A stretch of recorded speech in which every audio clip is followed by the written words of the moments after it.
Hollywood, Camel Cigarettes presents the Screen Guild Player.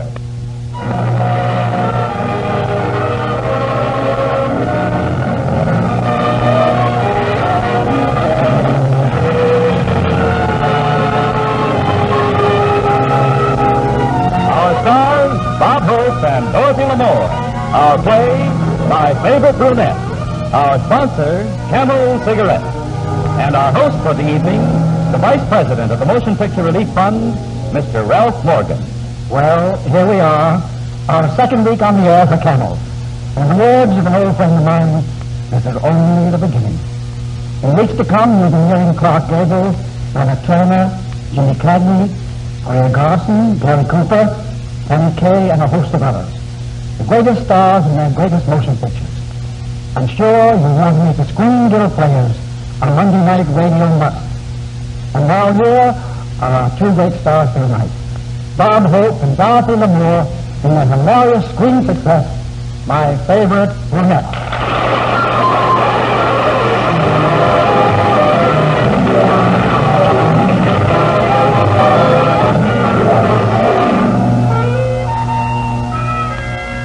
Maybe some of you folks have heard about me. I've been in pictures for quite some time. Yeah, Ronnie Jackson, baby pictures. Bring your back for a snap, we'll take the rap. Everything if he uses Pepsi in his nap. Now, don't get me wrong, I didn't mind taking baby pictures. Fooling around with kids is okay, providing you know when to make a change. And I've been wanting to make a change for months. You see, the office next door belonged to Sam McCloud. Yep, Sam McCloud, the coolest, toughest private eye in the business. This guy was so cool, he didn't even undress at night. He just defrosted.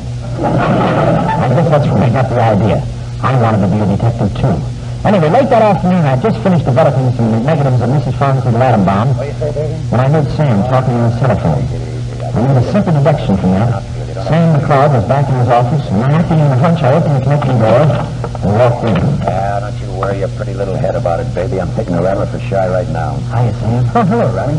No. Go ahead, baby. Yeah? Well, no hopped-up grunts with itchy fingers can scare me off. Hey, Ronnie, hand me that bottle of bourbon, will you? Yeah, Sam. Thanks. Yeah, honey. I'll be seeing you. Huh? Oh, now, look, baby, let's discuss that some rainy night in front of a warm fire. I'll bring the matches. Come on. Okay, Ronnie, what's on your mind? Matches. Oh, I mean, look, Sam, they all came today. Revolver license, underarm holster, everything. How can I be your partner? I told you, kid, stick to watch the birdie and you'll die of old age. Hey, it's good bourbon. Smooth. Try some, it'll take the chill out of your bones. No, thanks, I'm wearing a hat. But, Sam, I got a feeling for this kind of life. All those beautiful dolls coming into the office, those rainy nights in front of a warm fire. I'm sorry, Ronnie. But I can be a big help to you, Sam. Look at this camera, my own invention. Pocket camera, huh? I got news for you, kid. Somebody beat you to it. Now, you don't get it. This camera has a keyhole lens, takes pictures right through a door. Can I work for you, Sam? All I want is a simple yes or no. No. It's too simple. Give it a thought. Sorry, kid, I gotta lam out to make that train. Now, look, answer the phone if it rings. Answer the phone? Sure. Hello? I said if it rings. Oh, okay. Well, meet on this network, I'll tell you. Well, so long, kid. Keep your nose clean. With you, that should be a full-time job. I wonder how he gets an alibi of a martini. Keep your nose clean, answer the phone. I ought to go in this business for myself. Why not? I can drink this stuff, too. Smooth. Now, maybe I'd better start with, Can you hold that next drink? I don't know, I never had to. Hey, who are you? Shh. Don't talk. Who's going to talk? I just want to whistle. Wait. Let me put on the shade. That's better. No one can see me now. I can. You know what? I like it. I'm in hot water. I tell you I'm in hot water. What else can it be with you in it? I'm in trouble. I'm in trouble. I need a detective. Please say you'll help me, Mr. McCloud. I'll help you, Mr. McCloud. But I'm not, I'm just sure. Spill it, sister. My name is Carlotta Montaigne. Baroness Montaigne. Baroness? That's right. Well, what are you doing here? You should be helping Elizabeth pick out her trousseau. I arrived here 3 days ago on the Queen Peru with the Baron, my husband. Oh, you've got a husband. Here, this is his picture. I clipped it from the newspaper the day we got here. Baron Montaigne, wealthy San Dimas landowner, visits U.S. He's the one with the beard, huh? How did you know? No one else in the picture. Say, why is he sitting in that wheelchair? My husband is an invalid. He hasn't been out of that wheelchair in 7 years. What's the matter? He's afraid more and more months will try to buy him?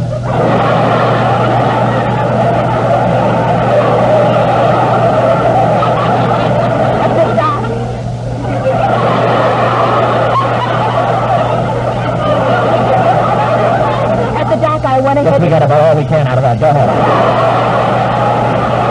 Now, let me in, please. If you feel it, read it. That's all I say. At the dock, I went ahead to clear out luggage through customs.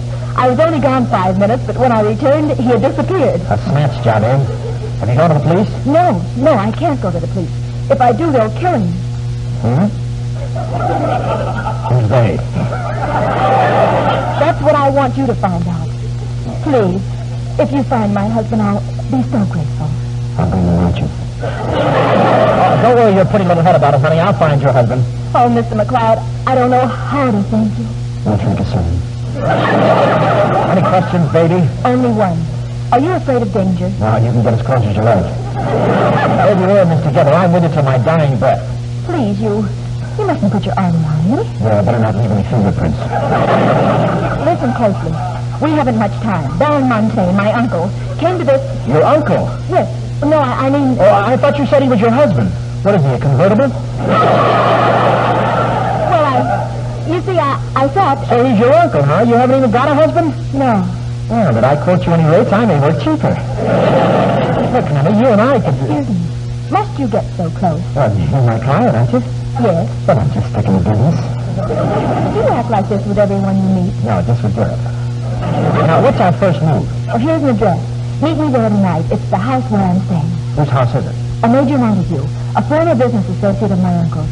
When the Baron disappeared, Major Montague offered to help me. Oh, moved right in, huh? Yes, I didn't know where else to go. He's been very kind, but I don't know. I'm afraid. I have a feeling I'm being watched. Oh, yeah? Well, now you can watch me, too. You could stand a little watching. What's that?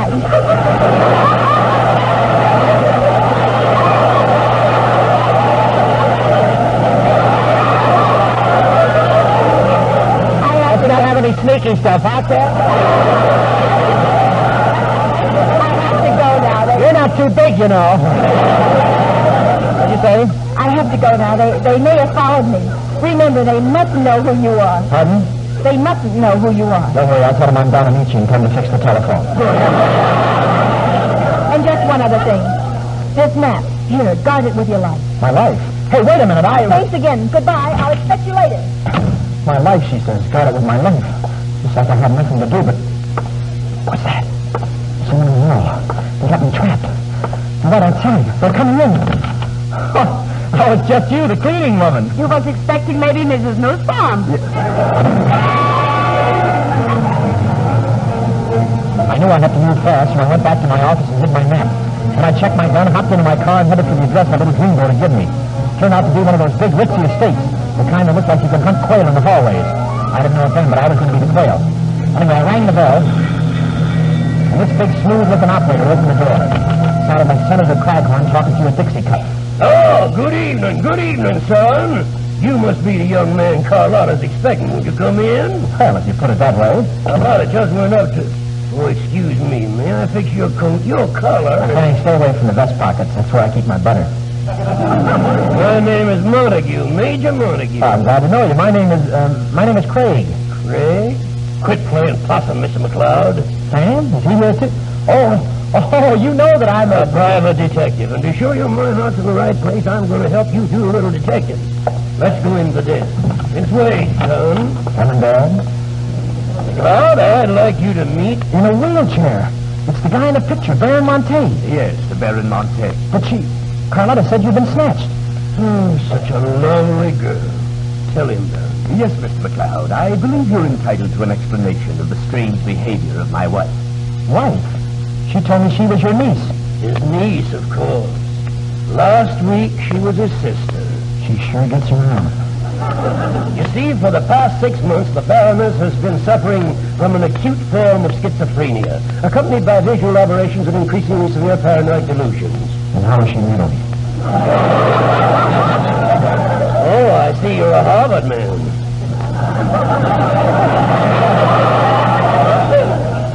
Look, I don't mean to be nosy, but Very simple, Mr. McLeod. The Baroness has a persecution counselor. She thinks her own life is in danger, and she believes that her husband, the Baron here, has been kidnapped. poor child, a helpless old man who can't move from his wheelchair, and she thinks I just skipped away. But, gee, why don't you just bring her in here and let her see you? That's what I'd do. No. The doctor thinks it'd be too severe a shock. It might make her violent. You mean she's dangerous? Only if emotionally aroused. Surely you've come across similar cases in your business, Mr. McLeod. Oh, yeah, sure. I can take those schizos and leave them alone. Usually I leave them alone. Well, so long, fellas. Major Montague. Was there someone at the door? It's her. Better go out and keep her calm. You better come along and do the same for me. She mustn't see the Baron. Go on. McLeod. Mr. McLeod, it's really you. Yeah, well, here we are, alone at last. Goodbye. Wait, I've got news. I couldn't come to the door because I was on the phone. Do you know who called me? The police? Wait till I pull down the shade. Always pulling down the shade. What's the matter, honey? Was your mother frightened by a Venetian?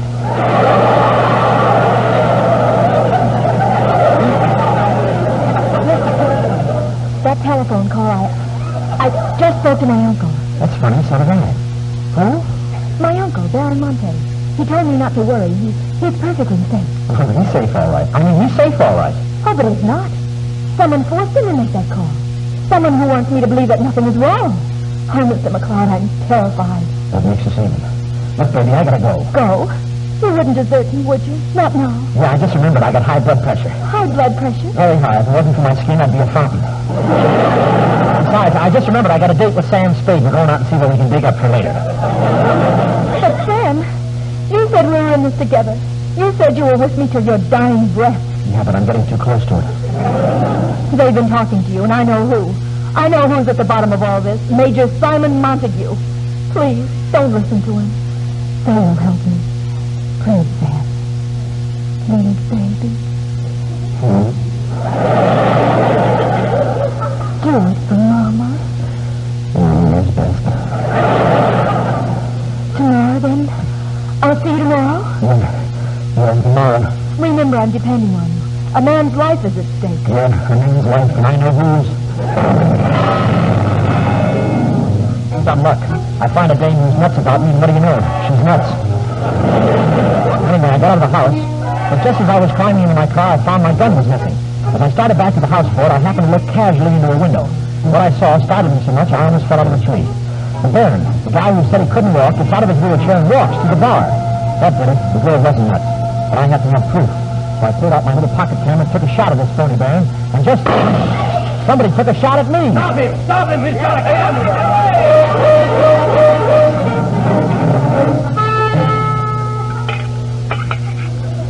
I got it. A perfect picture of that two-timing Baron. This will show up that gang, all right. Hey, I better call the police. Yeah, I can use Sam's phone. Hello, operator. Hello, get me the police. Yeah, I'll wait.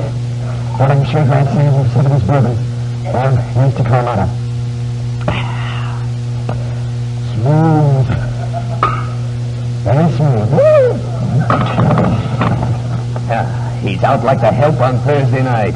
Nice going, Major. I don't usually miss. Hello, operator. Never mind that call. Major, in the nick of time. He just finished printing that picture. I'll take that. Now, we're playing in luck. Here's the negative, too. Good. When I get through with that fool on the floor, he'll... Now, hold it, Major. You can't do that. Quiet. You're supposed to be unconscious. Yeah, but you shouldn't give away the plot. Why not? Well, gee, I'm the one that's telling the story, and I'm saving that for the second act, you big blabbermouth.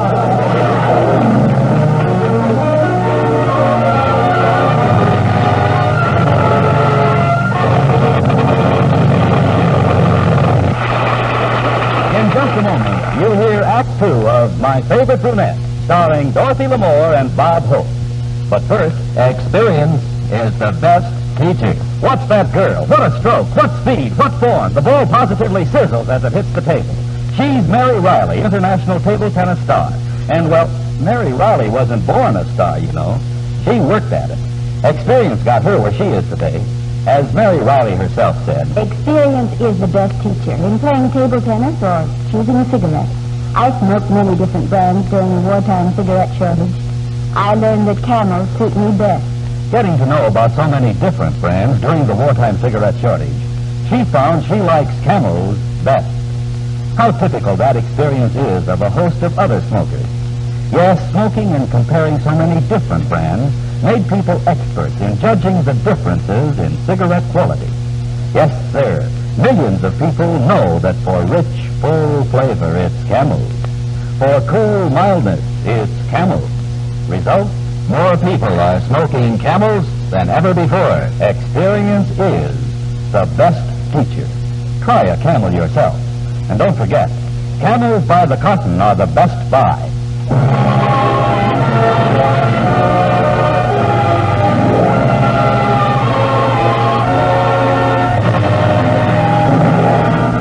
And now, Camel Cigarettes presents the Screen Guild Players in Act 2 of My Favorite Brunette, starring Bob Hope and Dorothy L'Amour.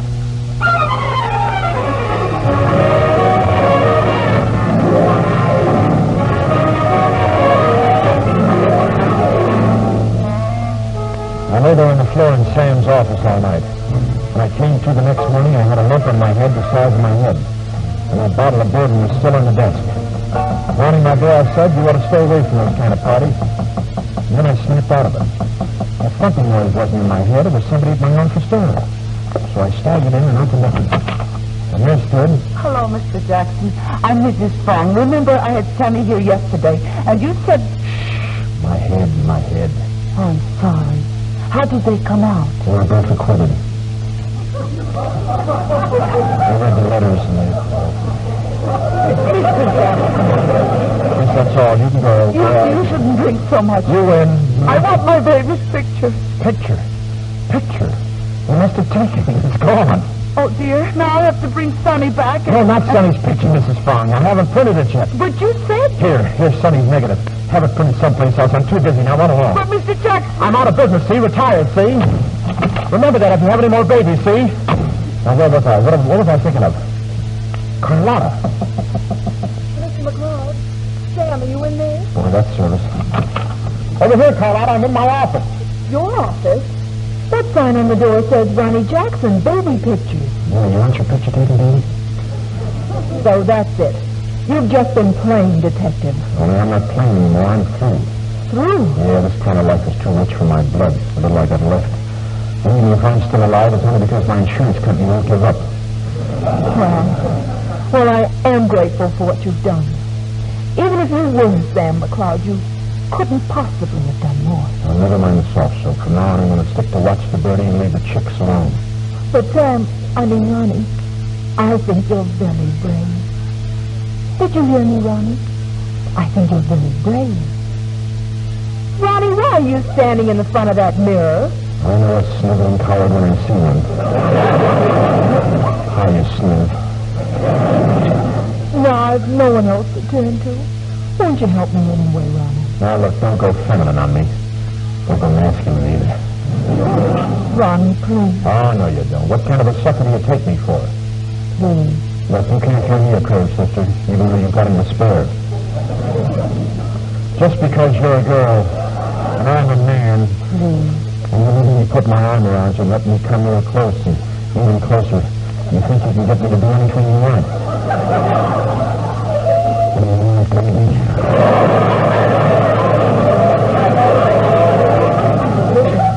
We've got to find a man named Collins. Collins? James Collins, an engineer. He used to work for my uncle. I remember now, the Baron told me if anything ever happened to him, I should go to this Mr. Collins at once. At once? Can't I even have one more kiss? Not now, Ronnie. We haven't time. Okay, baby, let's go. Mrs. Jackson, I'm very disappointed. Oh, hello, Mrs. Fong. You take a picture of Sonny smiling for the first time in his life, and then you give me the wrong... I'm sorry. I'll give you your money back. But I don't want my money back. I want a picture of Sonny smiling for the first time in his life. Okay. I'll send you a check. Come on, Carlotta. We gotta hurry. But, Mr. Jackson, you gave me the wrong negative. We found Miss Collins in his office all right and told him everything that had happened. He listened and he reached for his hat. Miss Monte, you stay here. Jackson and I are going down to the FBI.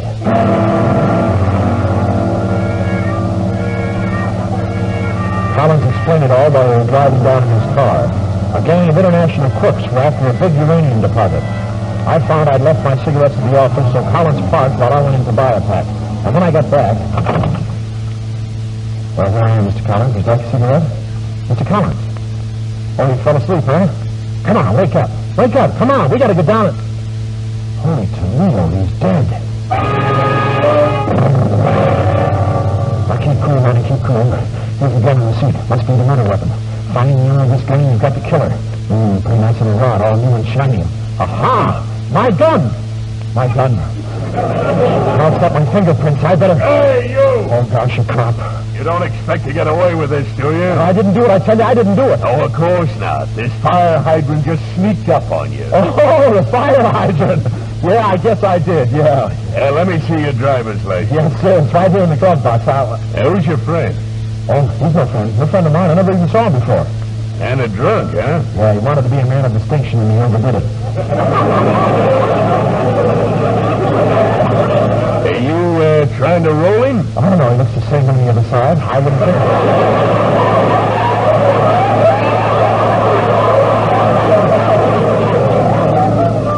Square on both sides. Now, besides, some of my best friends are drunks. Stop moving, boy. Well, I gotta go now. It's been fun. Not too fast. It looks suspicious. Well, so long. It's been fun. Stop singing. Well, goodbye, officer. Wait a minute. There's something funny about this guy. Hey, he's dead. I'm sorry. I gotta go now. I gotta run along. Mister, you take one step and I'll shoot.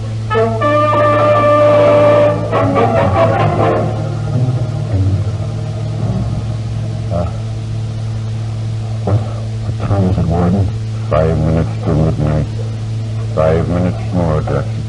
Well, didn't the governor call? I'm sorry. No word from the governor. No. No. Well, I'll know who to vote for next time.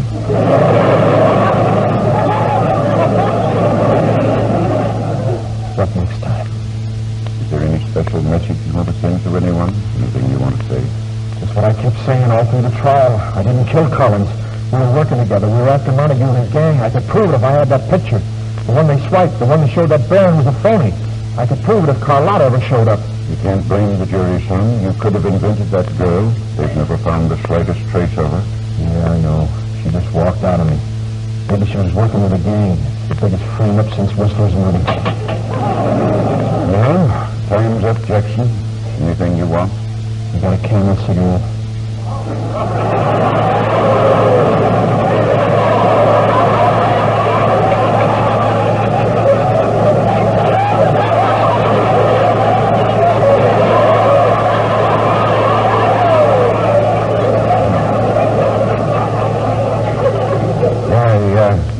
Yes, but why a Camel cigarette? I want my T-zone to be in good condition when I meet St. Peter.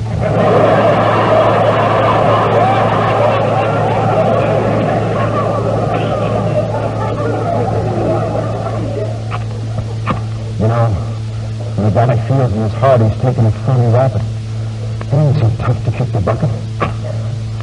It ain't so tough to walk that last mile. Just tough to light a cigarette, that's all. All right, let's go. Hey, Warden! Hey, Warden! There's a dame here. She says she's got a reprieve for Jackson. For Jackson? Well, what about me? Hey, that is me. Ronnie, darling, am I in time? If you're not, you're going to get the strongest hug you ever got from a ghost. Where have you been, baby? I had to hide. I had to work things out in my own way. Ronnie, you're free. But how? Who did it? You did. With your own little pocket camera. Here, look at this. It's the picture I took of that phony Baron. Where'd you find it? Oh, I went to see Sam McCloud. He figured it out. You gave the wrong negative to Mrs. Fong, and he got it from her. They rounded up Montague and his gang, and my uncle is safe thanks to you. So I did it, huh? Well, I sort of felt I had it in me. So maybe I was cut out to be a detective. Yeah, that's what I'll be. Ronnie Jackson, private eye. No, darling. You'd better stick to baby pictures. Yeah, who knows? You and I may be our own best customers.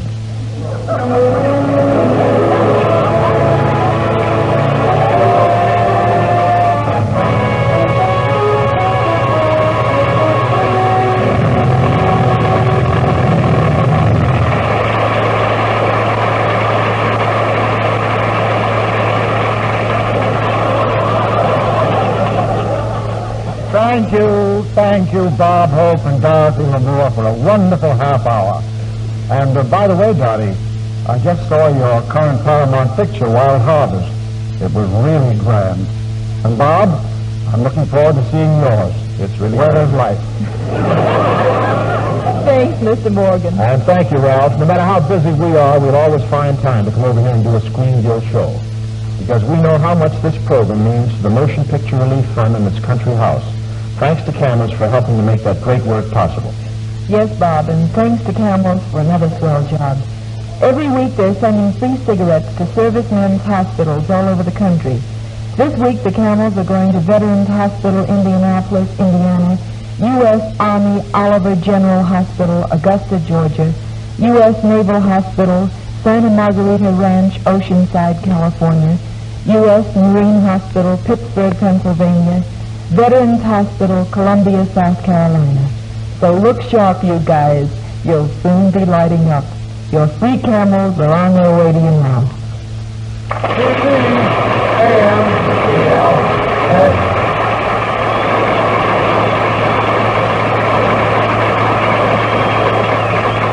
What cigarette is preferred by doctors? 3 leading independent research organizations were asked to find out. They asked 113,597 doctors living in all states of the Union, what cigarette do you smoke, doctor? The brand named most was Camel. According to a nationwide survey, more doctors smoke Camels than any other cigarette. C-A-M-E-L-S.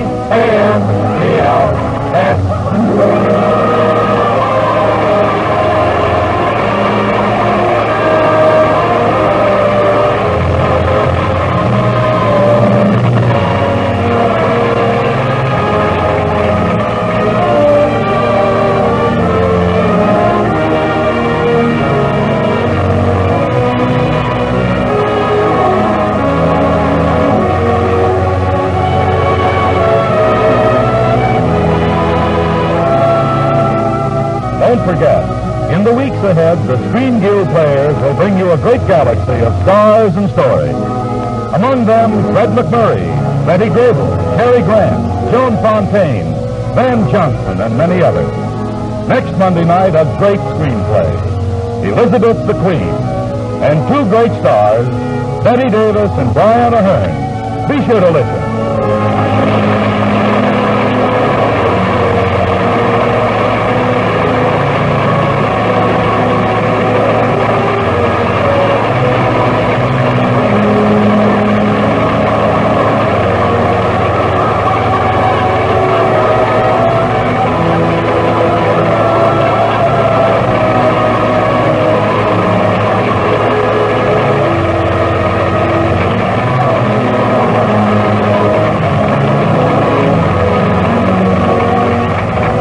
Brunette was directed by Bill Lawrence, adapted for radio by Harry Condon, with music by Wilbur Hatch, and was presented through the courtesy of Paramount Pictures, whose current release is Unconquered. Ingrid Bergman, who appeared on last week's show, will soon be seen in the Enterprise production Arch of Time. Bing Crosby is currently starring in the Paramount picture Welcome Stranger. This is Michael Roy in Hollywood wishing you good night for Camel Cigarettes.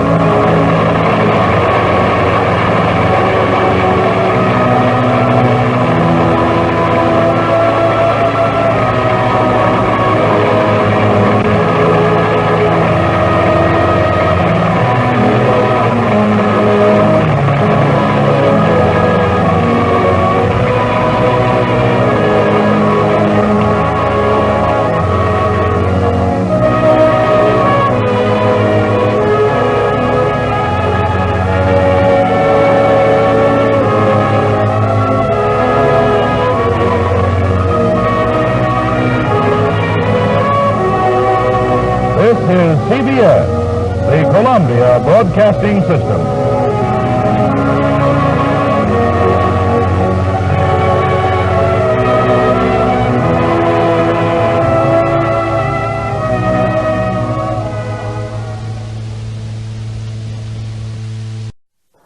From Hollywood, Camel Cigarettes presents the Screen Guild Players.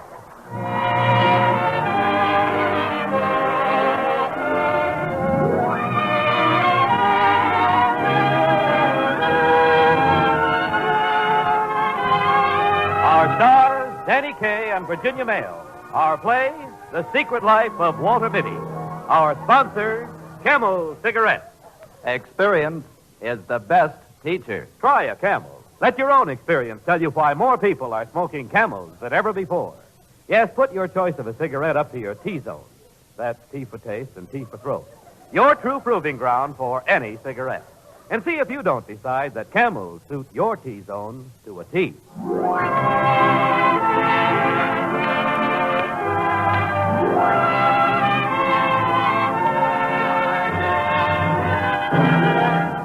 And now, Camel Cigarettes presents the Screen Guild Players and Samuel Goldwyn's delightful comedy, The Secret Life of Walter Mitty, based on the classic story by James Thurber, and starring in their original roles Danny Kaye as Walter Mitty and Virginia Mayo as the girl. The Camel Screen Guild Players in The Secret Life of Walter Mitty.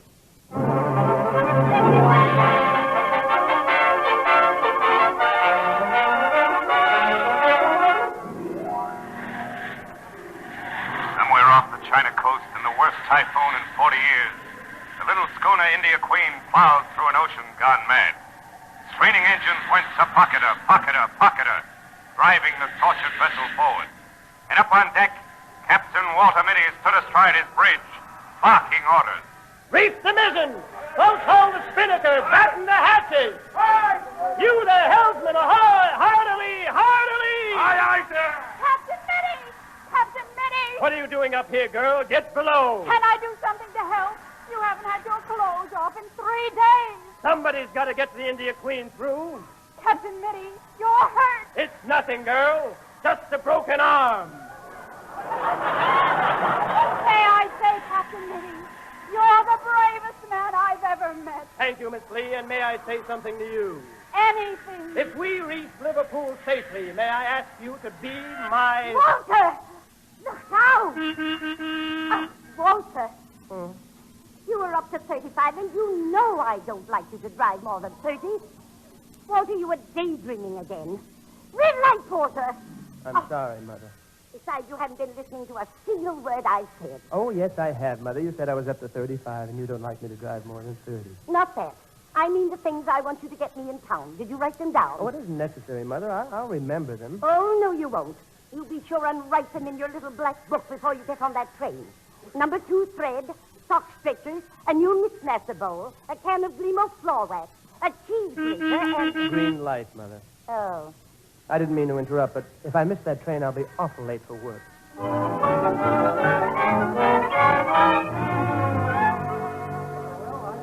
Now then, gentlemen, your attention, please. I've called this meeting to inform you that Pierce Publications is forging a new link in its chain. Ours is a great and proud list of magazines. Racy detective stories, astounding adventure stories, terror stories, wild confessions, frontier stories, Exotic love stories. exotic love stories. And sensational murder. And sensational Look, Mitty, when I need your help, I'll ask for it. Yes, Mr. Pierce. Now, gentlemen, a new and untapped field of fiction has come to my attention. Starting next month, we go to press with a new baby. Hospital love story. Brilliant. Oh, Thank you, gentlemen. Well, what do you think, Mitty? Oh, I've always liked it, Mr. Pierce. Remember, I suggested the idea in a memorandum last month. Oh, that. I had this idea 2 years ago. Now, gentlemen, here's the type of stories we want. Hospital love stories.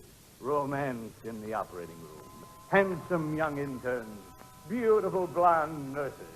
You can't get too many blonde... And the surgical genius, Dr. Mitty, entered the hush of the operating room. Silence broken only by the huge anesthetizing machine going to pocket to pocket to pocket. There were whispered introductions. Dr. Remington, Dr. Renshaw, Dr. Pritchard Mitford of London, Dr. Walter Mitty. Pleasure, sir. Read your book on streptophytosis, Dr. Mitty. A brilliant performance, sir. Thank you. Didn't know you were in the States, Mitty. Colonel to Newcastle bringing me here for a test run. You're very kind. Listen, the anesthetizer machine is giving way, and there's no one in the East who can fix it. Quiet, man. Nurse, give me a fountain pen. There, that will hold for 10 minutes. Get on with the operation. Good heavens, coreopsis is set in. Poor devil. Mitty, would you take over? If you wish, gentlemen. Except there's only one chance for the Vienna tray-pan. Not the Operation Heinzelman performed on a rabbit. Precisely. What? With your right arm in a sling? Oh, it's nothing, Doctor. Only a multiple fracture. I'll do the operation with my left hand. What's the blood pressure, nurse? 30/80. We'll have to work fast. Scalpel. Scalpel. Sponge. Sponge. Sock stretcher. Sock stretcher. Mix master. Mix master. Number 2 thread. Observe me closely, gentlemen. The incision is made at the Adam's apple. Then a transverse section to the avocado. Then suture the banana lengthwise. There. That does it. Doctor, do you think... Will he... There, Miss Cartwright. Your brother will play the violin again. I've just grafted new fingers on him. Dr. Mitty, you're wonderful. And you, my dear, may I say you are... Mitty, I'd like an answer to my question. Pocket? What in the name of Sam? I was just thinking, Mr. Pierce, we could put out a pocket-sized edition. Pocket-sized edition? Yes, sir, for midgets. Now, look here, Mitty. You'd better stop that daydreaming and get busy on these proofs. I want them read and corrected by tomorrow morning. Yes, sir. If I can't finish them by 5, sir, I'll put them in my briefcase and take them home. Well, just be sure they're in your briefcase when you bring it back. Yes, sir, I will. Pocket-sized edition. Not a bad idea.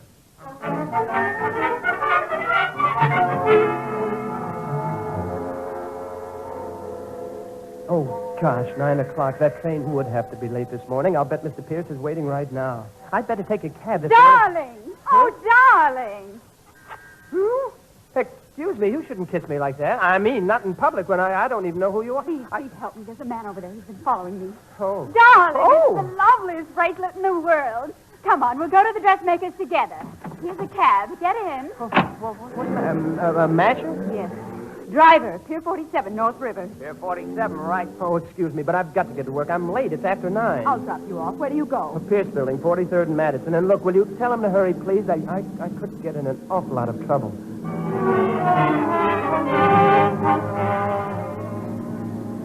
I must say you've been very quiet. You haven't said a word in the last 10 blocks. You didn't ask me anything. You know, you have a good face. Hmm? You have a good face. Oh, thank you. You've got one, too. I think I can trust you, Mr. Mitty, Walter Mitty. My name is Rosalind Van Horn. I need your assistance. Will you help me, please? Me? How? I'm on my way to meet the Grips home. I'm being followed and I'm frightened. You're frightened? Yes. And you want me to help you? Yes. Gosh. I wouldn't have to worry if you were along. Oh, well, I guess I could take care of myself in a pinch. I do a little boxing at the Y, and believe me, I'd like to see any man... You're very kind. Driver, never mind the Pierce Building. Go right to the Grips home. Yes, go right to the Grips home. Oh, whoa, wait a minute. What am I saying? I'm late for work. Stop, driver. There's my office right now. Goodbye. Here's my share of the cab ride. I'm awfully sorry. So am I. All right, driver. Gee, it would have been nice. But Mr. Pierce is waiting for those proofs, and Proofs? My briefcase, I left it in that cab. Taxi! Where to, Bud? Pier 47, to make it fast.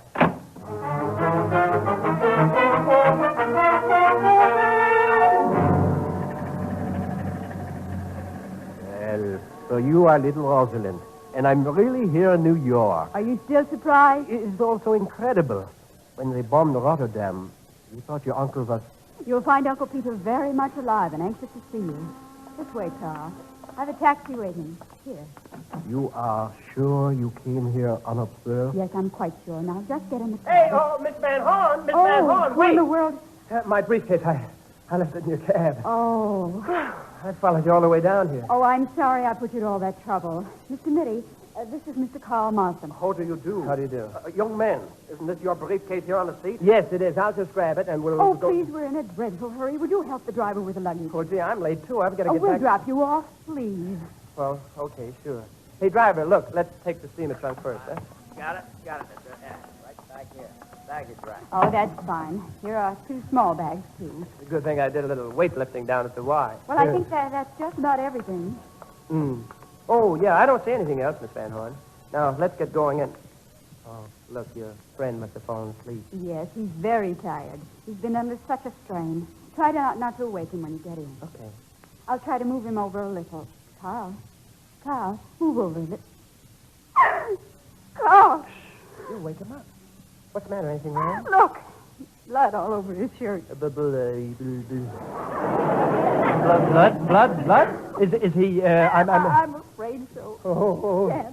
Well, what are we going to do? What are we going to do? It's 10 o'clock. I've never been this late before in my life. What are we going to do? Driver. Ma'am? Driver, take us to the nearest police station.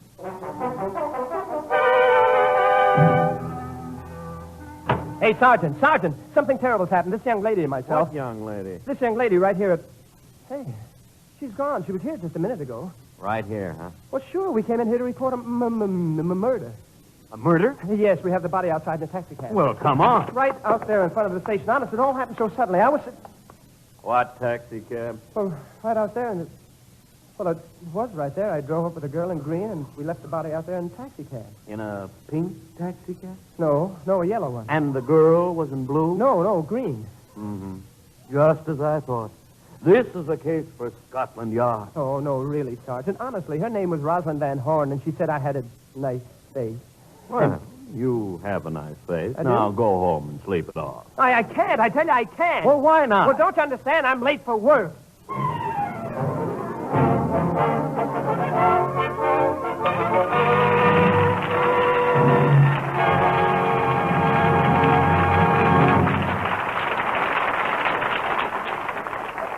In just a moment, you'll hear Virginia Mayo and Danny Kaye in Act Two of The Secret Life of Walter Mitty. You know, I have a sneaking suspicion that most of us are secretly a bit like Walter Mitty. When life becomes a little trying, we like to get away from it all by daydreaming. Of course, Walter had it all over most of us. He found real-life adventure even better than his daydream. Well, now, come to think of it, there was one trying experience most people went through some time ago that did have its advantages for many people. That was the wartime cigarette shortage. Sure, it was annoying when you couldn't get your favorite cigarette. But what happened?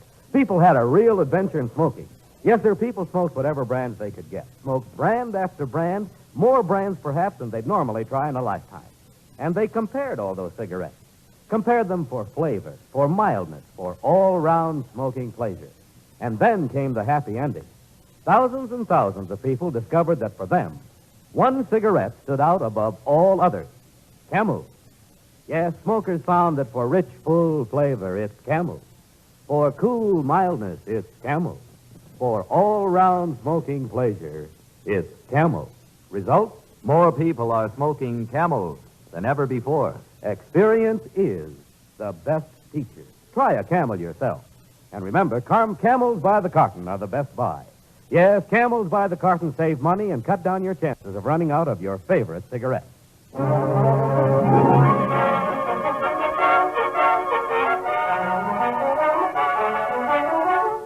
And now, back to our stars, Danny Kaye and Virginia Mayo. It's later in the morning now, after 11, and Walter Mitty is safely back in his own private office. At least it's private until Mr. Pierce comes storming in. Mitty? Oh, hello, Mr. Pierce. I was just... You certainly are keeping banker's hours. Well, I have a good excuse, Mr. Pierce. I had to go and meet the Grips home to get my briefcase. I was with a beautiful girl, and coming back, a man was murdered. Murdered right next to us in the taxi cab. And then they all disappeared. They all disappeared. Yes, sir. Mitty, why don't you tell the truth? You fell asleep on the train. You were daydreaming. No, sir, I and wasn't. I haven't time for any excuses. Now, where are those proofs? Oh, right here, sir. All read and corrected. I'll just take them out of my briefcase and, What's that little black book? This? Oh, this is my memorandum book. When I shop for my mother, I always write down... Never mind. Get busy on sensational murder. Sensational murders? Yes, sir. And doctor up that knifing story. Lord Cecil has only stabbed once. Have him stabbed front and back and in the side. Save the heart for last. We always give our readers their money's worth. What's the matter, Mitty? You sick or something? Yes, sir. Or something. Yes. Get out and get yourself a cup of coffee. Oh, I can't, sir. What do you mean? What do you mean you can't? Well, I can't drink coffee. Couldn't I make it milk?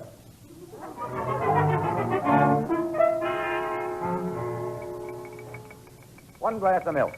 Want anything with it? No, thanks. I'll take it straight. Right. You know, more people should get on this milk routine. That's all I drank in the Army. Oh, was it? I was in the Air Force. Oh, really? Yeah, we were trained by one of them top British aces. He's the one tipped me off to the milk. He said the coffee jangled the nerves. Of course, I never did get overseas. But if I had, I'd have been ready for them Germans. Fire dived through the clouds. Its machine guns belching lead. Oblivious to the ominous pockets of its failing engines, Wing Commander Walter Mitty, the most feared man in the entire RAF Desert Patrol, shot down the Messerschmitt and headed for home.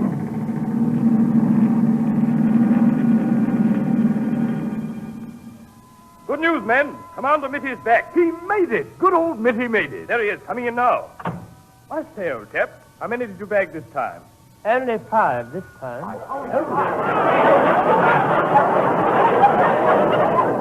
Well done, Mitty. Thank you, Colonel. That makes 73, doesn't it? No, 71, actually. 2 are only probables, you know. What a brandy, old man. Thank you, sir. I say, Mitty, you're wounded. Oh, it's nothing, sir. Nothing? The whole side of your head is caved in. Just a scratch, sir. I set the ears myself. Priceless fellow. I wish we had more like you. Thank you, sir. I say, sir, is anything troubling you, sir? Young Bentley Wyndham. He's got a case of nerves, and I promised the general we'd get that ammunition dump. Oh, bad luck, sir.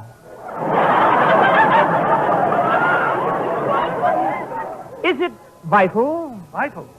The whole desert campaign depends on it. I see. Put young Bentley Wyndham to bed, sir. I'll fly his mission. You?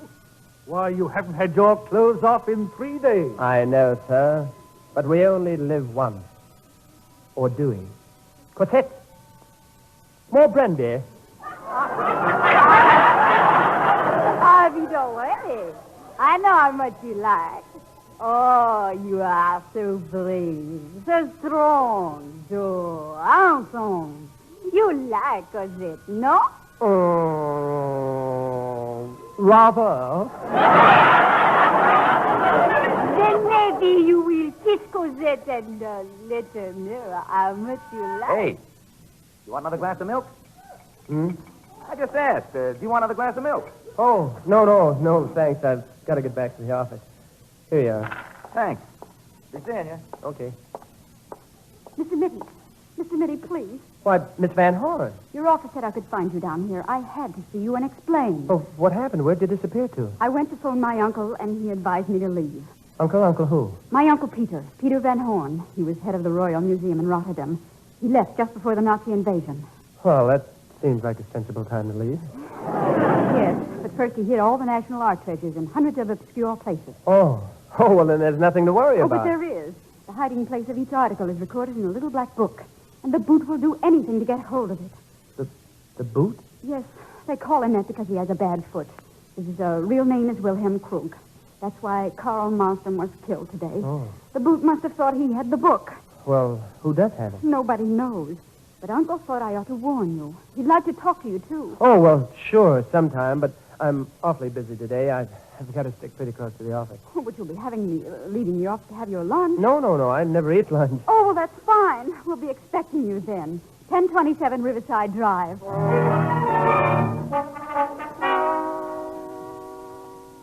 Oh, Mr. Mitty, you kept your promise. I'm so glad you came. You know, I've been doing some thinking on the way over. If your uncle is looking for... Say, where is your uncle?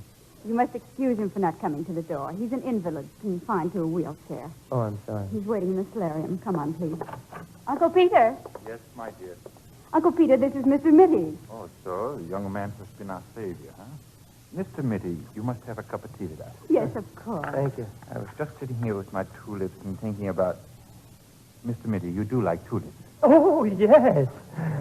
Well, these bulbs were imported from Holland. Oh, were they? Did they? I mean, they are? Well, we get ours from Gerber's feed store. Personally, I'd rather raise radishes. They grow so fast and you can eat them. With cream, Mr. Mitty? No, just salt. Oh, you mean the tea?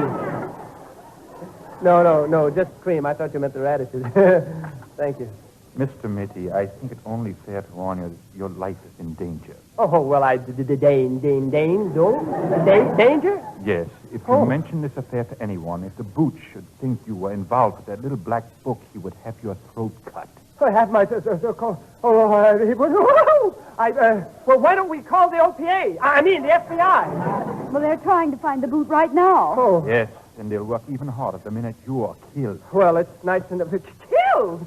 Killing would be a mercy if the boot got hold of you. It would? Yes, I think he enjoys a bit of torture. Oh. Burning matches held under your feet. Your fingernails pulled out one by one.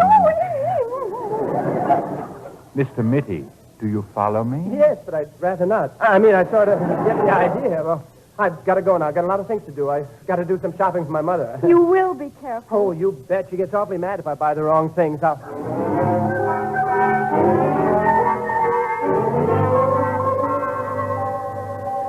I help you, mister? Something you want? Yes, just a few things. I have them written right down in my memorandum book. Let's see.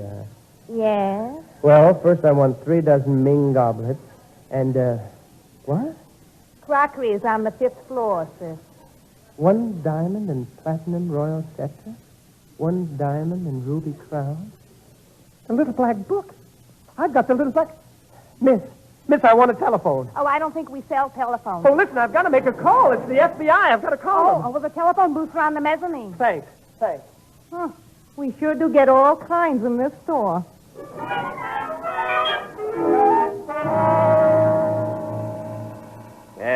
You're sure this is the place, Mitty? Oh, sure. Rosalind Van Horn. I looked it up in the phone book. Gee, I hate to bother the FBI, If the story about the boot is true, it's our job. Oh, wait a minute. Someone's coming now. Yes, did you ring the...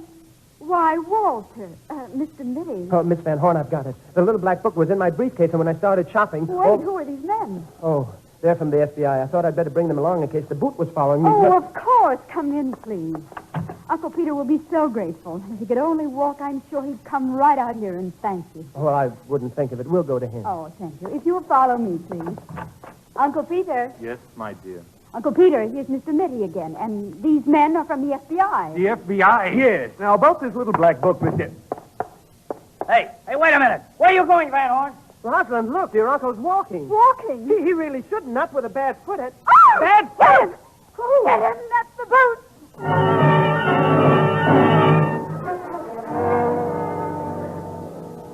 God. Well, what do you know? To think that all the time that fellow was the boot. Rosalind, didn't you ever suspect him? No. You see, I'd never met my uncle. He'd never been to America, but when the boot came over, his credentials were so perfect. They even fooled the Dutch embassy. Well, the FBI has him now. Too bad he got Carl Masden first. I suppose that just before Carl died, he managed to slip the little black book into your briefcase. Oh, Walter, how will I ever be able to thank you? I don't know. We'll have to talk about that.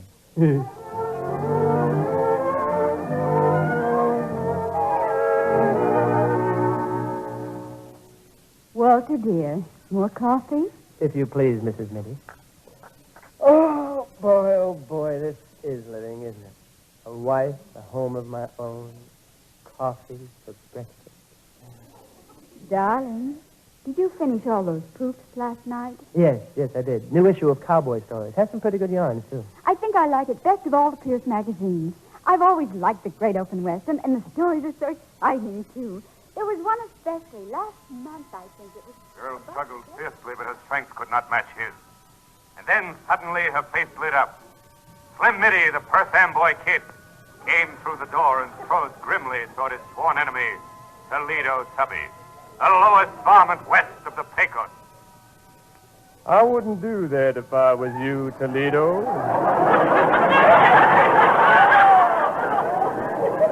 I'm mighty glad to see you, Slim, because Texas is too small for both of us. Well, start a-praying, Toledo.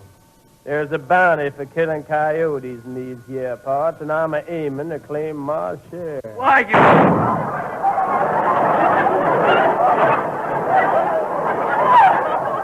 You got me, Slim. You got me. Oh, Slim. Slim, I knew you'd come. But how did you get here? You were over in San Antone. Why, ma'am, it's only a 3-day ride. 3 days? Why, you haven't had your clothes off in 3 days. I'm used to it by now, ma'am.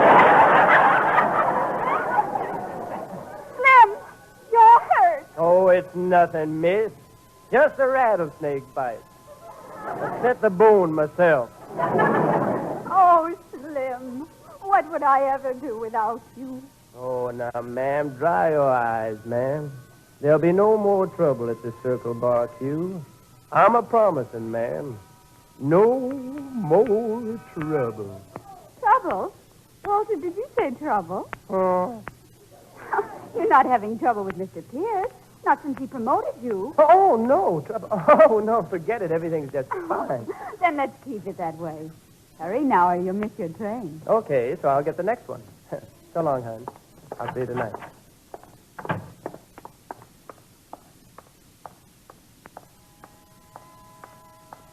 He took one last puff on his cigarette and snapped it away.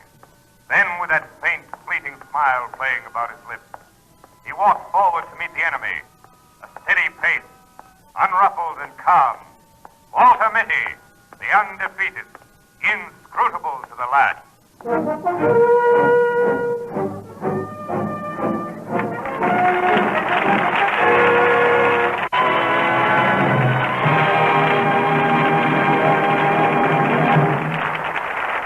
Our stars, Danny Kaye and Virginia May, will be back at the Camel Screen Guild microphone in just a few moments.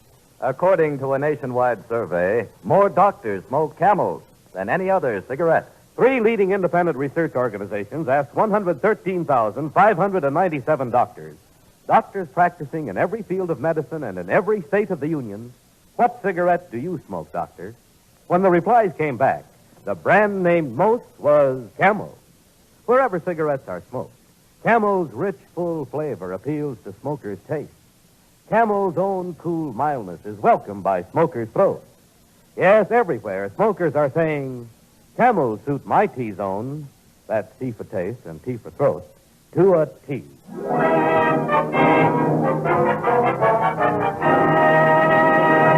Thank you, Danny Kaye and Virginia Mayo, for a most delightful 30 minutes. I wish we had time for Danny to sing one of his zany songs from the picture. But in any event, both of us count it a privilege to appear with the Camel Screen Guild Players. This program contributes largely to the support of the Motion Picture Relief Fund and its country house, and we're all proud to have a share in that great work. My sentiments exactly, Virginia. And I think our audience will want to know of another very swell job the Camel people are doing. Every week they send free smokes to servicemen's hospitals from coast to coast.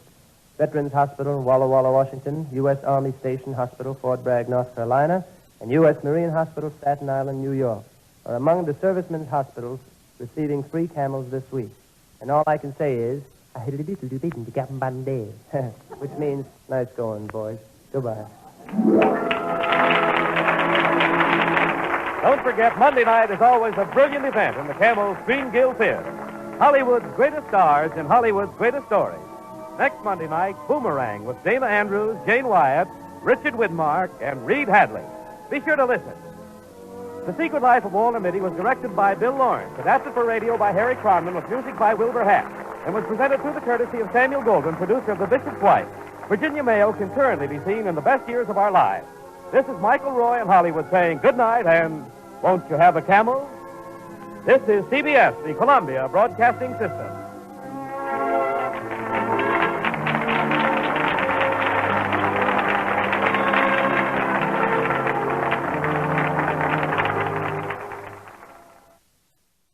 From Hollywood, Camel Cigarettes present the Screen Guild Players.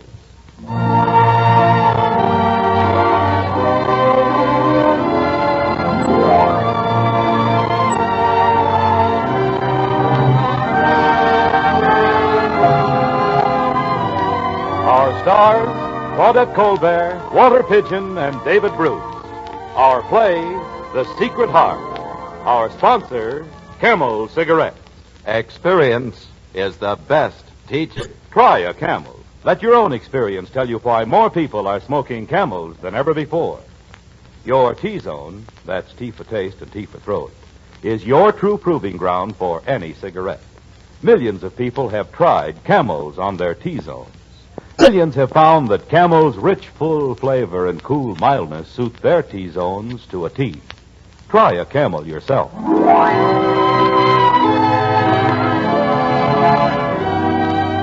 And now, Camel Cigarettes present the Screen Guild players in The Secret Heart, Metro-Goldwyn-Mayer's warm and poignant romance.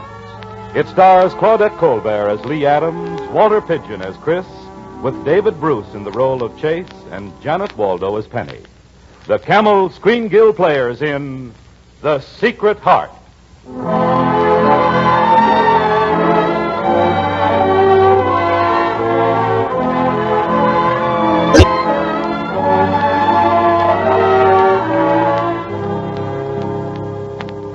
Strange the tricks your mind can play on you.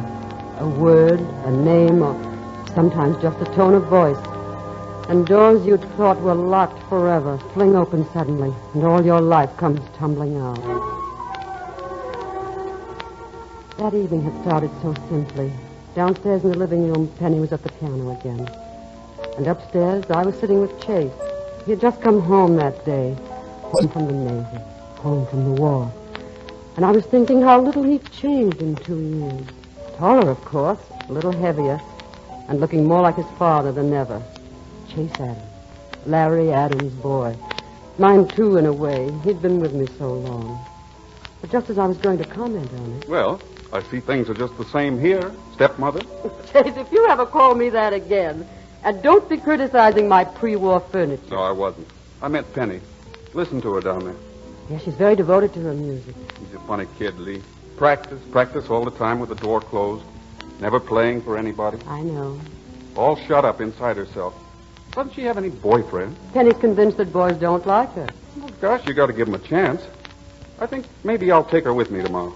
Oh, you planning to go somewhere? If you can spare the car. I have to drive up to Providence. Well, why Providence? Secret? Nope. Got to see a man about a job. A job? Well, it's about time, isn't it? You've been taking care of Penny and me long enough. Oh, now, don't get maudlin. What kind of a job? With a shipbuilding firm. Lee, I won't take the job if you don't like the idea. Why wouldn't I like it? It's with the Horton shipyards. With Chris Matthews. He's president of the company now. I ran into him just before I shipped overseas. I told him who I was, and he was darn nice. Offered me a job when I got out. Chris Matthews again after all these years. You were sure you'd forgotten him, weren't you, Lee? But had you really? Had you ever forgotten him since that first night? Remember? 1934, wasn't it? The SS Torania, coming back from Europe. Larry Adams had asked him to look you up. He was Larry's best friend. And you liked him, Lee. You liked Chris a lot. More than you'd admit, even to yourself.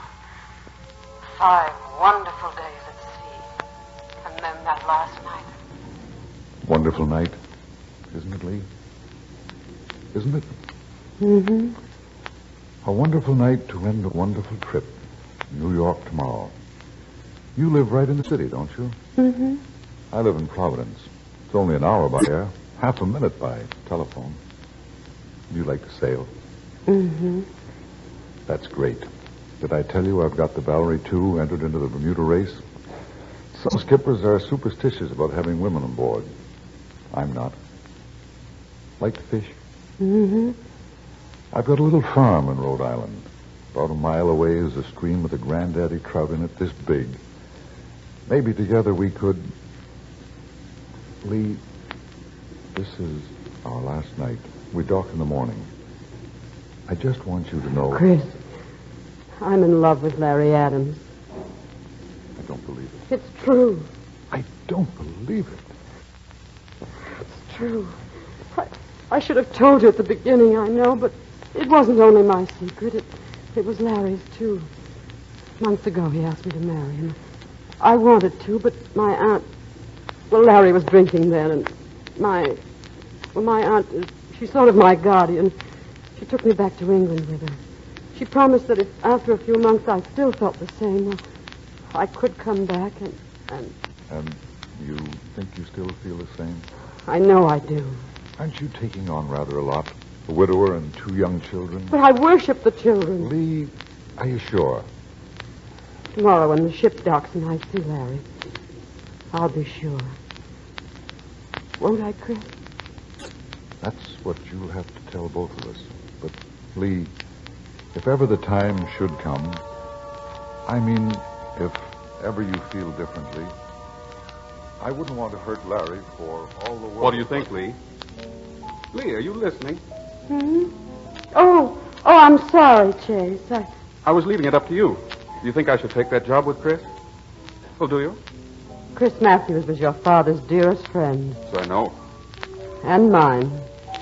The reason I haven't seen him in 10 years was my own. Of course. Penny still thinks Dad died of a heart attack, doesn't she? And you? I was 11 years old. I could read the papers. Chase, you've never mentioned it. Why should I? There might have been questions you wanted to ask. I've never questioned you, Lee. From the very first day I knew you. Thanks, Bella. From that first summer up on the farm. When Dad brought you home to us and told us you were going to be our new mother. If you knew how often I'd thought of those days. Sometimes on board ship, I used to lie awake. That first summer on the farm.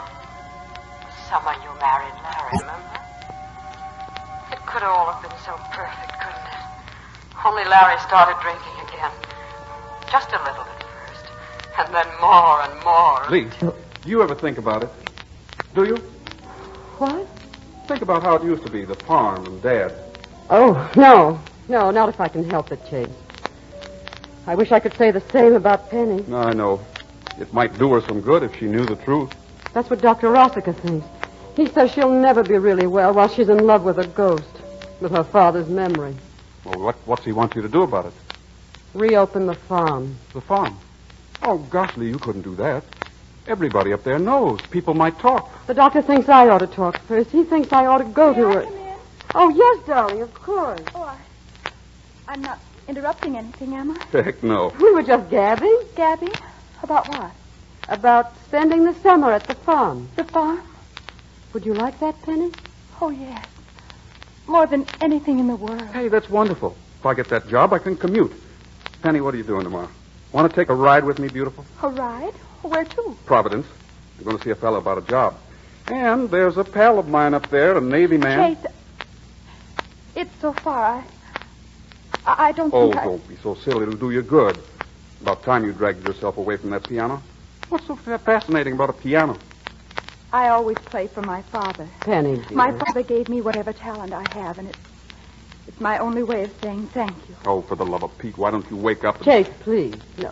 Let's forget it for now, What about your trip to Providence? What about it, Penny? Want to come along? Why don't you, darling? You'll meet Chris Matthews. Who? He was your father's dearest friend. He was? Don't you remember? Oh, he's a wonderful guy. Chris Matthews. My father's dearest? All right, Chase. I'll go. That'll go, beautiful. Hey, I'm hungry. Let's go raid the icebox. Lee? No, you go ahead. I've got some work to do. Tonight? This late? Well, that's the real estate business. Okay. Come on, Penny. She wants to be alone. You want to be alone. You want to think. Not business, though. You want to think about Larry, the farm, all that happened in those 2 short years. Larry drinking more heavily all the time, seeming happy only when he was at the piano. At the piano with a drink nearby. You hurt and bewildered. And Chris, the quiet, good friend, Larry's friend, never seeming to notice until that night. You and Larry quarreled, remember? You had accepted a dinner invitation, and then he started drinking and refused to go, and so you went alone. And Chris was there. It was only natural he should see you home. And that's how you happened to be on the shore road. Wasn't much fun, was it, Lee? You know, Chris, I've often wondered what makes dinner parties so horrible. The people who go to them, I guess. Present company excluded, of course. Weren't those women awful tonight? Gabble, gabble, gabble. I know just what you mean. Gosh, how those vultures eat up scandal. I'll bet we've given them a nice, juicy morsel. Why? Because Larry was ill and couldn't come along? Well, they'll wonder why we left so early. They'll find out we stopped for a drink. So what? You needed a drink. You needed some fun. You need a lot of fun, Lee. You haven't had much fun these last 2-3 years. Hey, Chris. State Club. See, there are people up ahead there and lights. Right at Banning's Point. Let's stop and find out. Come on. Funny, You know, I've never liked Banning's Point. I've always had a feeling of... Mrs. Adams? Yes? I'm sorry. We've been trying to find you ever since you left the Moresbys. What's happened? I'm afraid it's your husband, Mrs. Adams. Steady, Lee. They found his body at the foot of the cliff.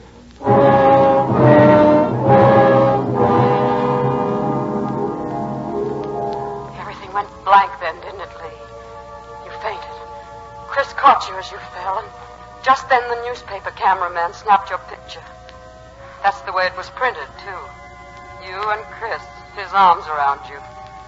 That gave the vultures plenty to chew on. That's what you ran away from, the scandal. You brought the children to New York, and all these years. Lee, can I talk to you for a minute? Huh? Chase? Couldn't even keep my mind on the icebox. Lee, I just had to ask you again. About what? Well, everything. My taking that job, the farm this summer. Lee, are you sure? Yes, Chase. I'm sure.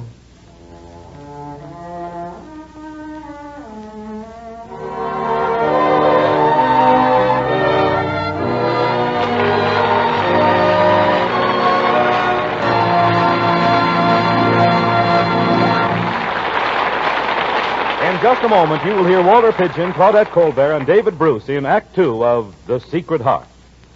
What makes a great stage or screen star? Of Claudette Colbert, you may say the warmth and sympathy of her voice, or her beautiful and expressive eyes. But actually, it's more than that. Great stars possess a magnetism that's compounded of many qualities, and few human beings possess such magnetism. When they do, they very often become stars. Among cigarettes, something of the kind is true, too. What makes Camel star with so many people, for instance? Well, millions of smokers' tastes are attracted to Camels because of their rich, full flavor, their expert blend of properly aged, choice tobaccos. Millions of smokers find Camel's cool mildness delightful, too. But more than all this, Camels add up to all-round smoking enjoyment that millions of smokers find the best of any cigarette they've ever tried.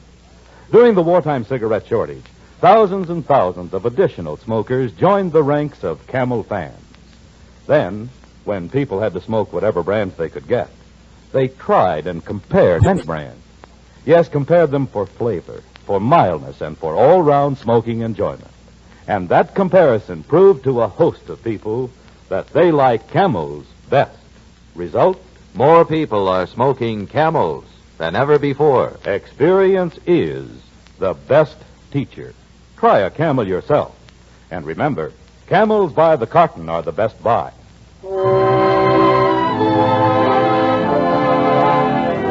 And now, Camel Cigarettes present the Screen Guild Players in Act Two of The Secret Heart, starring Claudette Colbert and Walter Pidgeon with David Bruce and Janet Waldo.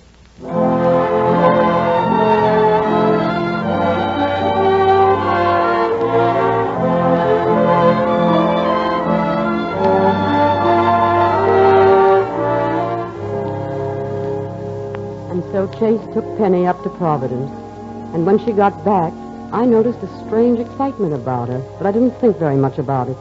I had so many other things on my mind, my real estate business, the Colligan deal, and getting the farm opened again, and something else. A moment I knew I'd have to face, and I faced it even sooner than I'd expected. Our very first afternoon at the farm. The garden gate opened, and there he stood. Hello, Lee. Chris. It's been a long time. Chris, oh, look at me. I'm a sight. I haven't had a chance to... Penny, dear, will you entertain Chris while Chris, you'll stay to dinner and take potluck? You bet. I'll be right down. I just want to change to something light, and I won't be over 15 minutes. Hello, Chris. Hello, Penny. Lee said I was to entertain you. Okay, entertain me then. Would you like to see the ducks? Sure. They're new, but the pond's old. It's right down this way. We call it the Duck Pond Walk. Well, that's simple and to the point, isn't it? My father liked to walk down here. Yes, he always loved this farm. Chris, did you always know my father? When You were little boys, I mean. Oh, no, I met him at college. But after you got to Harvard, you saw him all the time, didn't you? Well, part of my time was spent waiting on tables. You see, I had to earn my way. Isn't that young Reynolds the boy that was with you when you and Chase came to see me? I won't answer. Why not? Boys frighten me. Oh, you've just never met the right one. What'll happen when I do? Oh, I suppose you'll fall in love. But how will I know? He'll know. But how? There are 3 things you cannot hide. Love, smoke, and a man riding on an elephant. Love, Uh-huh. smoke, Uh-huh. and a man... Hey, Fanny, where the dickens are you? Don't you think we ought to walk back?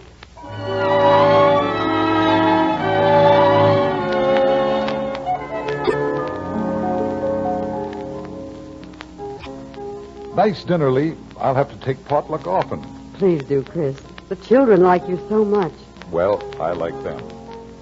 That Brandon Reynolds, nice boy, Lee. Yes, I think he likes Penny. He follows her around like a puppy dog. Well, I can't say I blame him.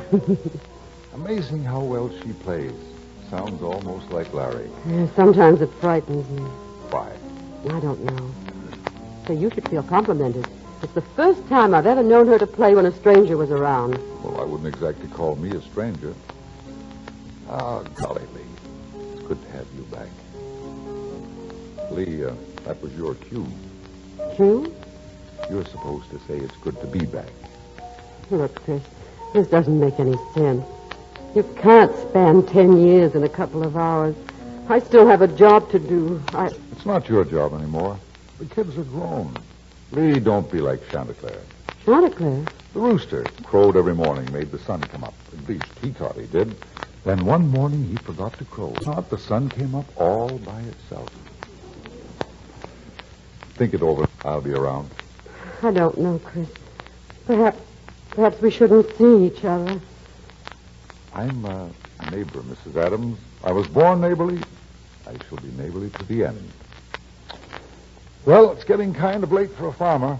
Afraid I'll have to be running along. Good night, Lee. Good night, Chris.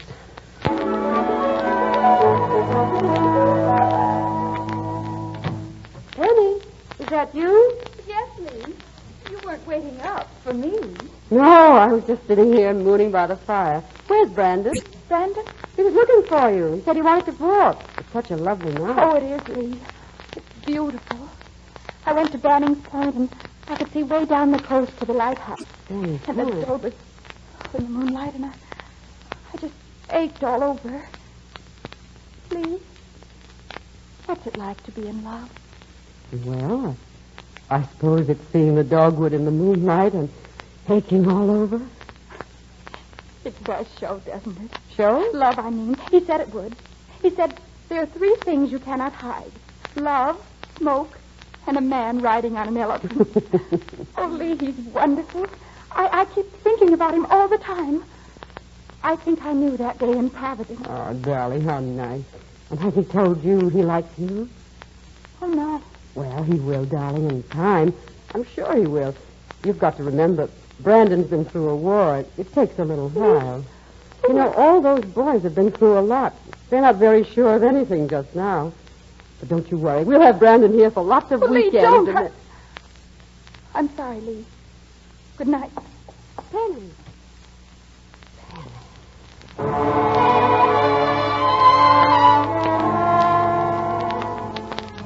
And still I didn't guess. Till later that I had gone into town for the day. A rather large contract I'd been working on. And that night when I got back and stepped off the train, Chris was there. Kidnapped me and take me home to his farm for dinner. Well, think the old place has changed much, Lee? It's a lovely house, Chris. I always liked it. And somehow it seems even lovelier now. Naturally. You're here. Lee... Oh, gosh, I almost forgot. I'm sorry, Chris. Hello. What? Operator. Chris, I promised I'd call as soon as I arrived. Operator, will you get me long distance, please? New York, Rhinelander 6200. Now, don't talk all Yes, night. I'll wait. Don't talk all night. Here, where's my briefcase? Oh, thanks. How about some of these hors d'oeuvres? No, now, if I can just find the right set of cigarettes. Oh, here they are. Hello? Mr. Colligan, this is Mrs. Adams. Yes, I worked it out coming up on the train. You'll have more than 16,000 square feet. Would you like some caviar? Oh, not now.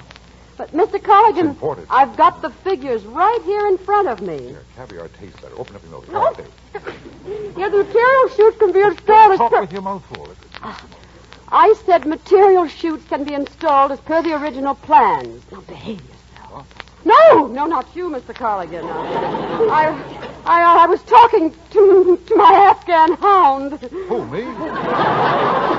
Yes, 3 successive options, 5-year renewals. Right. Oh, that's fine, Mr. Colligan. I'll have the papers drawn. Thank you. Goodbye. You can be pretty obnoxious. Only when I try. Now, let's dump all this stuff back into your briefcase. Oh, be careful. Don't touch Colligan. All this junk is Colligan? That's Colligan. May he rest in peace for 5 years with options.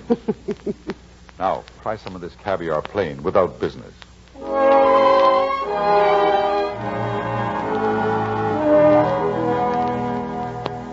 Well, had enough dinner, Lee? Too much. Oh, what a wonderful day. Lee, no one's ever caught that granddaddy trout. Trout? You told me you liked to fish. Oh, did I? You certainly did on the Terranium. You also told me you liked to sail. Well, that was the truth. Well, I'm glad, because I'm having the Valerie 2 refitted. I'm planning a cruise, and I'm still not superstitious about having women on board. Chris, it's not as simple as all that. But if Penny's married... But Penny's still a child. Brandon's still in the Navy. I've got to make sure. Exactly what could you do for those kids that we couldn't do better together? Well, nothing. I just thought... Lee. Chris. Oh, Lee. Oh, darling.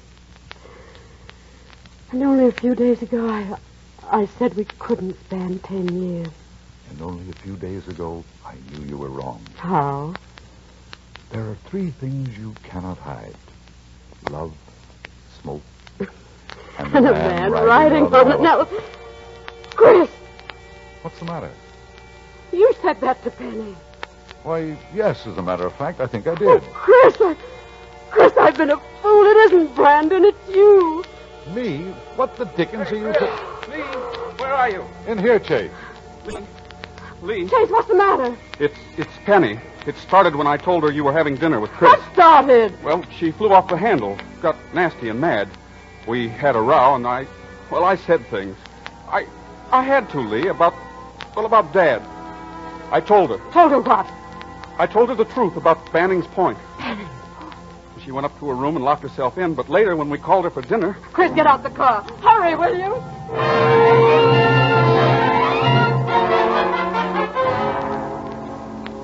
There she is, Lee. Out there on the point. Chris, wait. Let me. Go ahead. Penny, it's Lee. Don't come any closer. Do you hear? Penny, darling. It's too late. It's too late to do anything now.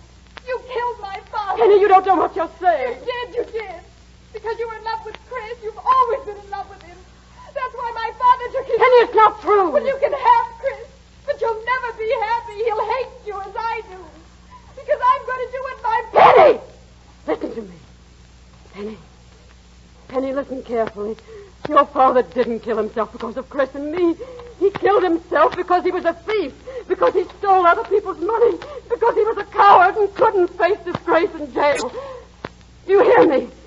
Do you understand what My father was... Chris, come quick, I've got her!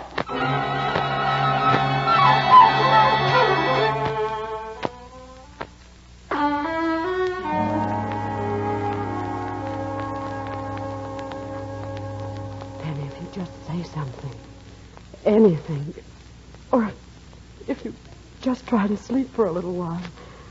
Darling, you can't sit there hour after hour. Listen, Penny, I know what I said tonight was cruel. It was brutal. But I had to say it. You were so close. So close. Penny, it isn't always what people do. Sometimes why they do things is more important. Your father wasn't a thief. He was a man who only wanted music, and they wouldn't let him have it. They made him work in a bank. They broke his heart, darling. And then one day he made a mistake. And then he got frightened. Frightened of what it might do to Chase and to me and most of all to you. Me? Yes, you. He loved you more than anything else in the world, Penny. He loved me. Oh, of course he did, darling, just as I love you and Chase and Chris. But you have to let us love you, darling. Not lock yourself away. Penny, darling, oh, please. Lee, I'm so ashamed. It's all right. It's all right now. Nothing's lost, not really. You'll go back to school next fall. You'll be making new friends and going to dances. Oh, but that's a long time off, Lee. Next fall. The Valerie should be ready by the end of this week. And you know that cruise I was talking about? Yes, Chris? Well, I'm no more afraid of two women than one.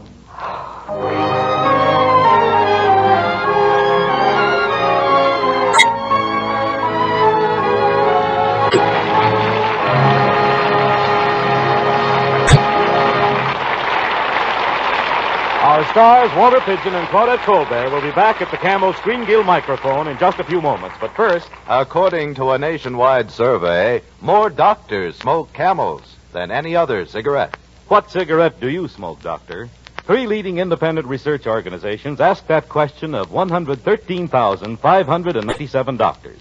Doctors practicing in every field of medicine and in every state of the Union. When the replies came back, the brand named most was Camel. Yes, millions of smokers have found they like Camels best. Try a Camel yourself. See if you don't find Camel's rich, full flavor especially welcome to your taste. Camel's cool mildness especially pleasing to your throat. See if you don't say, like millions of other smokers, Camels suit my T-zone to a T.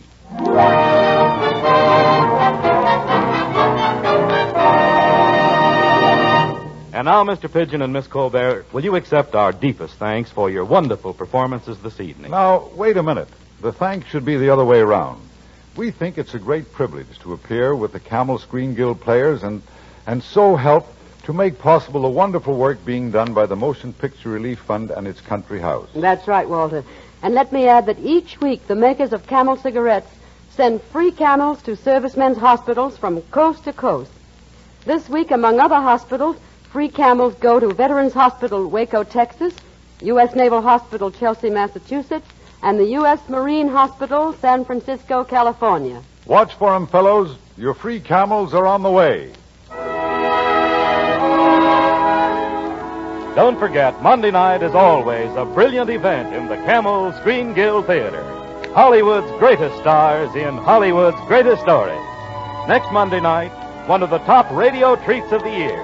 The story that made screen history with 9 different Academy Awards. Samuel Goldwyn's outstanding hit, The Best Years of Our Lives, with Frederick March and Myrna Loy in their original role. Be sure to listen.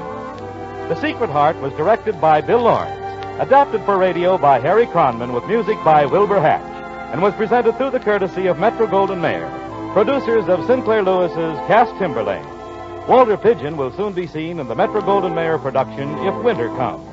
Claudette Colbert will soon be seen in Sleep, My Love, a triangle production. Listen to Vaughn Monroe with Colonel Stoopnagle and Burl Davis on the air for Camels every Saturday night over most of these CBS stations. This is Michael Roy in Hollywood saying good night and won't you have a Camel? This is CBS, the Columbia Broadcasting System.